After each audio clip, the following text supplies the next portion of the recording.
My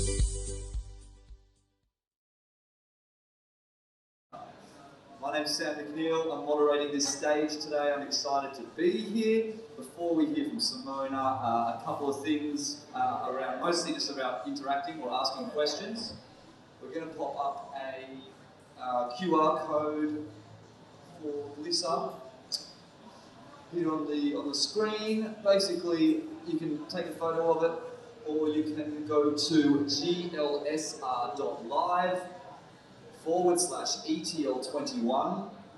It'll then navigate you to the blue stage, that's where we are, or if you put stage host, it'll be Sam McNeil. If you have any questions you want to ask, that's the way to do it. Apparently we're not allowed to do live questions, but you know, I'm a rule breaker, so if you want to do it that way too, that's completely fine.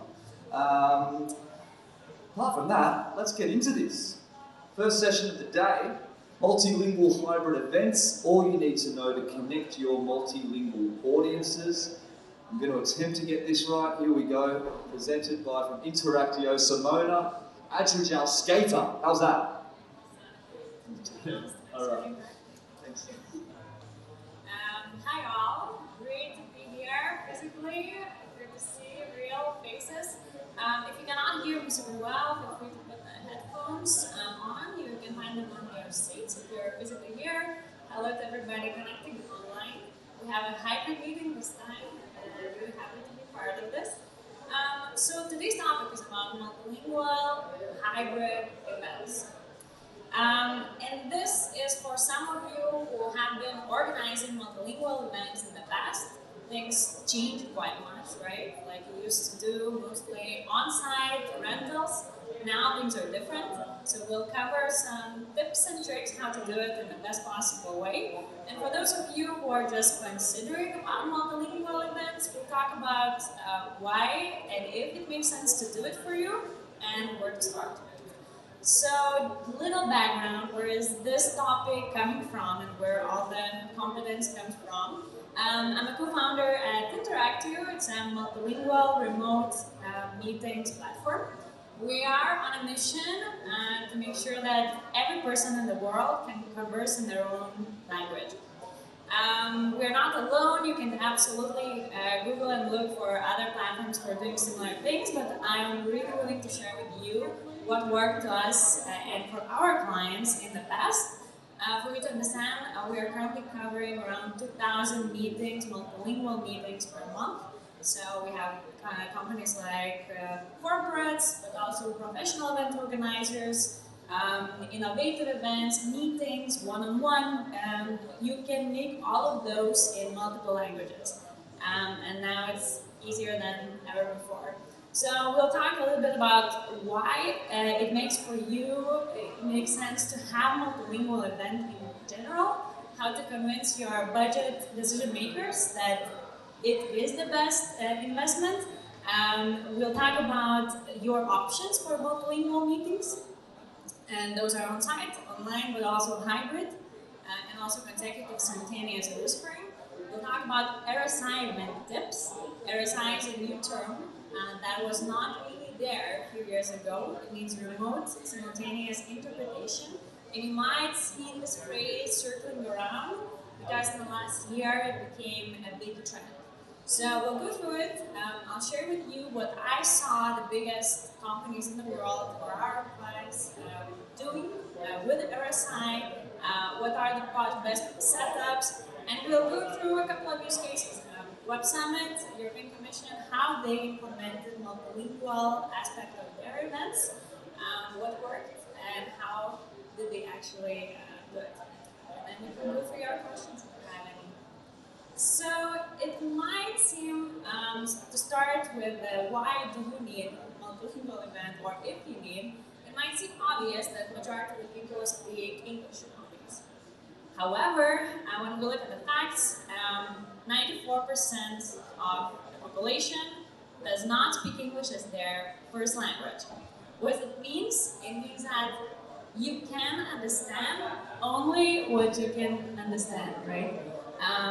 Even if I am able to speak a little bit of Italian, if I'm in an Italian event, I'm not able to cope with everything because that's my third language.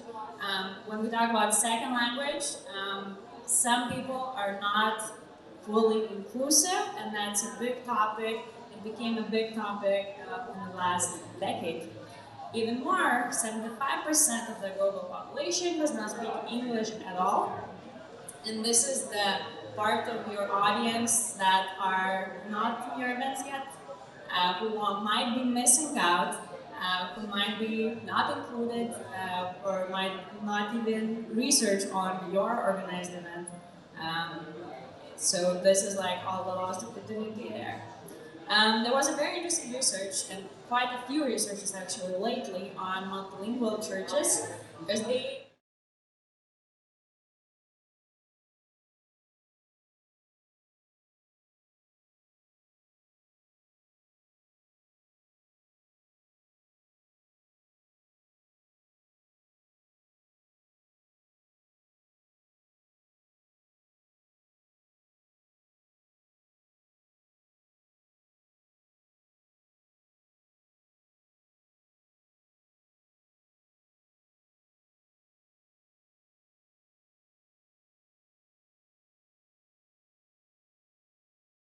is, especially for you, is designed in Spanish language, right?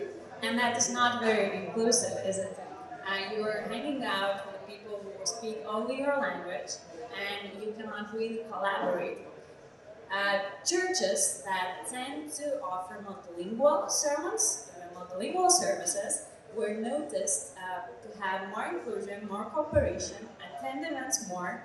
There were even correlations with the lower crime rates in certain areas, and that all because people were able to collaborate. I can sit down next to somebody who speaks absolutely different language from a different cultural background, and we're able to communicate at some point. We can smile at each other, way of sing together, and that forms new connections. And they even notice more multicultural marriages happening, and that is due to the fact that people are able to communicate more.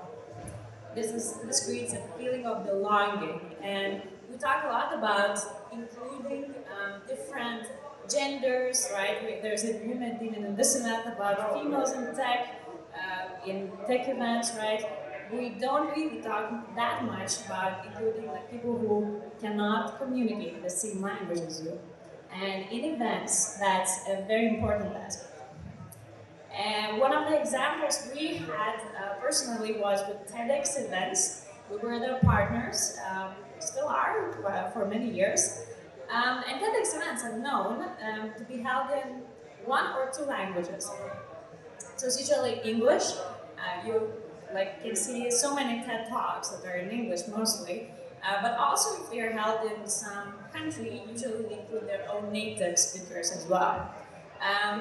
What we saw as an example, Lithuanian TEDx, was that having a chance to offer more languages, they were able to attract minorities within that local community.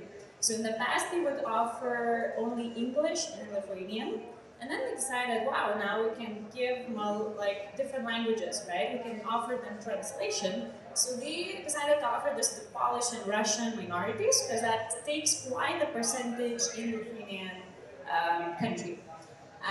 And what that turned out, it turned out into a bigger volume of sold tickets. They had to expand their venue because they attracted way more participants.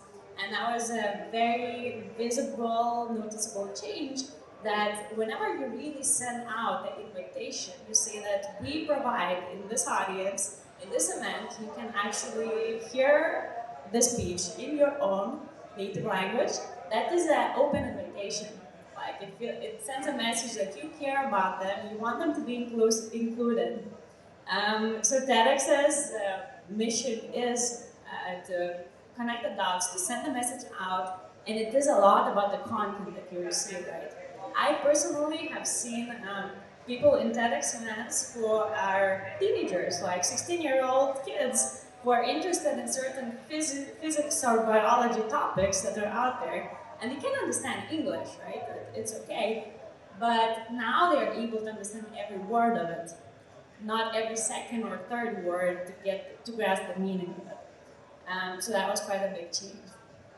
So in general, what we notice more and more organizations, corporates, but also event organizers choosing to offer multilingual aspect of events is firstly the guys who can communicate about inclusivity and accessibility, and there are many ways, many great ways that organizers are doing that already.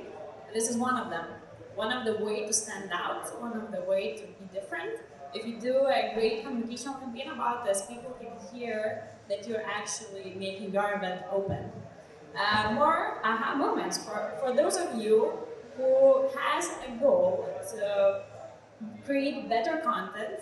And let's face it, there are many events where people simply come for the networking, right, to communicate, which is fine. However, if you have some of the sessions or some of the events where you really care about the content, in those type of places where people can listen to the native language, they can simply understand more. They can get more inspiration, they can get more connected dots. Stronger event experiences, we're talking about that here. And then we talked a little bit about expanded audiences, right? So if your goal is to sell more tickets, to attract bigger interest from the people, that's the way to go. Offer them more languages, do a research, what languages are actually needed in the area where your event is happening, and you will see an audience like expanded reach.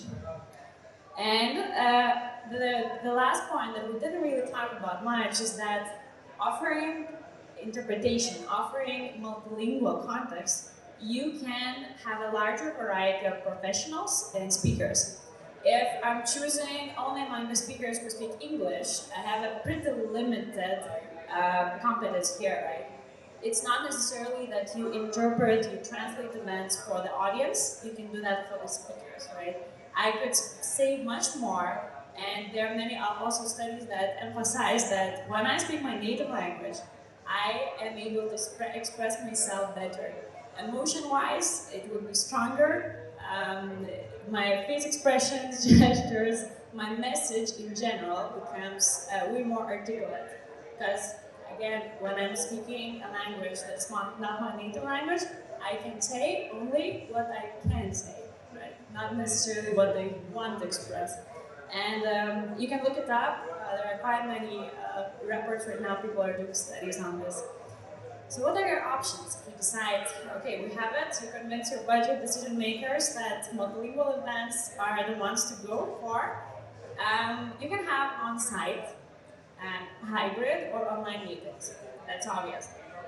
But when it comes to a multilingual aspect of it, things are changing as well. When we talk about on-site events like this one, it's actually hybrid, but let's say this type of setup, your options still are to rent equipment, and sometimes you can find it in the venue that you rent.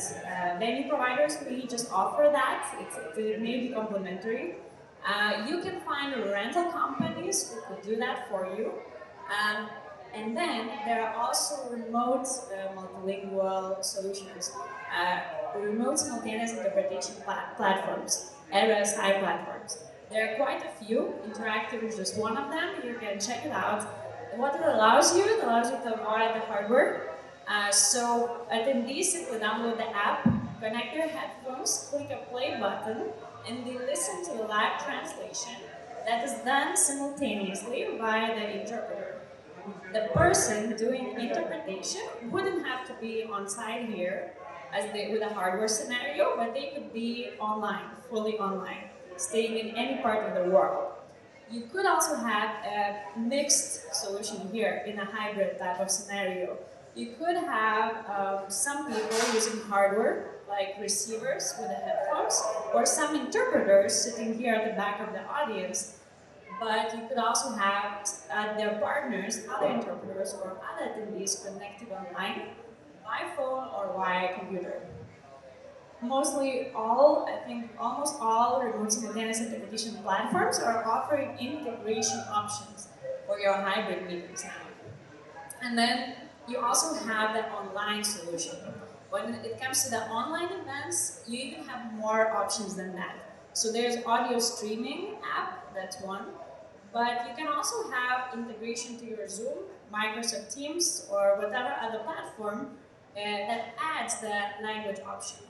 Um, Contact me, I will be happy to connect you with my team. They could give you the options, like what's possible. But just keep in mind that many corporate meetings are also offering now inclusivity aspect, where you simply can choose an interpreter, choose a language you want to listen to, and I can speak as well, right? It's a video platform.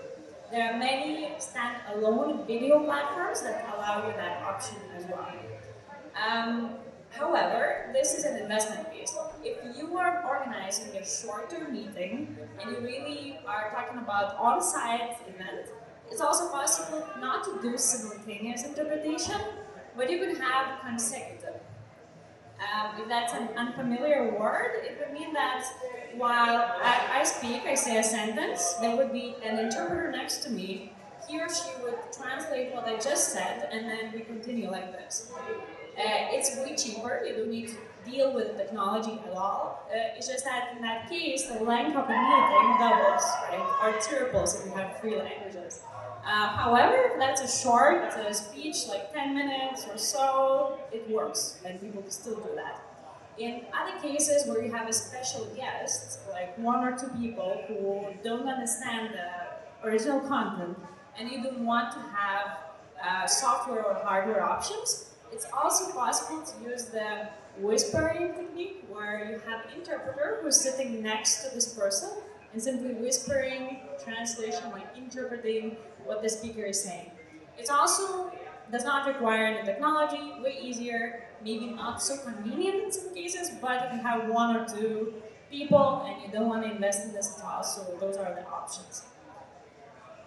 So when we talk about remote simultaneous interpretation, this term I mentioned before, RSI, I think the key tips from what we have noticed, our clients are doing really well. Then when their clients are really saying that was incredible, how could you even do that? How is it possible to get live interpretation done by the person at the same time? They do a few things. First of all, I strongly recommend you to think about it in advance. We absolutely get last minute events. It is possible to get an interpreter last minute. Things happen. But if you're able to book an interpreter in advance, your chances to get a high quality interpreter that matches your topic and expertise level is just higher. It's easier. So I would recommend to plan this in advance. The next thing is, and this is a game changer, I cannot emphasize this enough, share the material of the speech with interpreters in advance. That makes such a big difference. Interpreters are very quality professionals, right? Like they went through so many universities and courses and got so many certificates on the topic. They're professionals of the field, but it makes a difference if they know what the speech is going to be about. They do a research on the topic. They can make sure that they have the right vocabulary, the right phrases for your specific topic. It's harder, usually, to gather material from the speakers, but if you manage to do that, the quality of the event experience will be way higher. So I definitely recommend this one. Also, if you inform the speakers that they will be interpreted, they might make a bit longer pauses, they might articulate more, they might, pay attention to their speed of speaking, and also make sure that they use the external microphones. It seems obvious, but so many times we have speakers who are connected online and they simply use their laptop microphone, which cannot add quality, right? So just small tips to include into your steps could make a huge difference. And also, if you have an on-site experience, it is very recommended to have a place where attendees can pick up their headphones. If I forgot my own headphones at home, I could have a disposable earbuds that you can brand. Marketing teams like it a lot. People bring it home, they have your logo, everything there. But they can also use it in the event. So I take the organizers' earbuds, connect to the phone, click a play button, and then listen to the interpretation. You can do that the same with the portable batteries.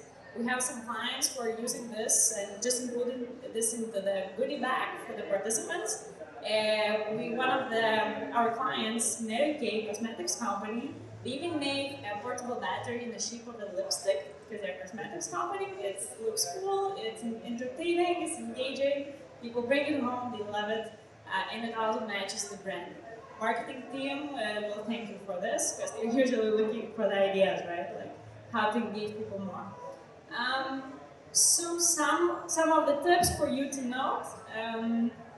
And then this, what you see here on the screen right now, was European Commission's conference. They were fundraising for the vaccine back in May 2020. That was a giant event. And how they made it is that, as you can see the speakers on the screen, they are using our platform. However, the organizers had their own technical teams, so they integrated those speakers into their own system, and you could listen to this speech on their website. So they kind of live streamed it, even though the participants were using a standalone remote interpretation platform. So they were choosing languages, and then it were simply streamed to the public audience. So it's possible to do various things with this. We had remote participants, fully remote participants for this, because it was COVID time, so we were not able to meet at all, right? And that was quite a great success. They also had a tech team for this. However, 2 years ago, probably at the last Web Summit physical event before this year's, they had 70,000 people, and they needed interpretation. So what they did, as you can see, this is how the app looked like. And it was integrated into the Web Summit's app. So you could just find it inside of the original, official Web Summit app. They offered 5 languages, and one of those were always the floor language. So what happened is that attendees could listen, choose the interpretation, but also to the floor language, to the original speaker's voice, if they didn't want to sit next to the audience, because it was crowded, right? 70,000 people. So you could stay outside, drink coffee, and still hear what is happening. If you would scroll to the right or left, you could also choose among different sessions. So as you can see, there are very multiple ways how you can make this multilingual communication. So I hope some of this was useful. I hope you got at least a tip or two, or got more convinced to make multilingual experiences. Because you can also simply do a search online if you're wondering about this. Check out what attendees say about it. Check out App Store, Google Play Store. You'll see that they kind of love it.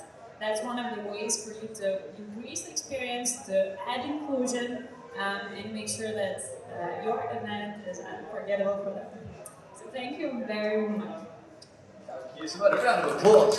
Thank you. Okay, so am I doing this correctly? Are there any questions that have come through? Has anyone attempted to ask a question? Would anyone like to ask a question? Just trying to warm up. It's a little early. I just love the thing you just said about how if you don't want to be in the room, in the crowded room, you can still listen to it, having a coffee and the networking. I never thought about that. We actually did that in the Webtech Live a couple of years ago. There you go. In this way, just for audio streaming. Okay, and is Interactio doing Event Tech Live right now? Is this being... This year we did. No, just you. Okay, well, if there's no more questions, people can go and grab a coffee or get ready for the next session. Round of applause one more time. Thank you, Simona. Okay, we're back in what, about 20 minutes, I think, for the next session. So I hope to see you then. Otherwise, have a great day. Stay safe.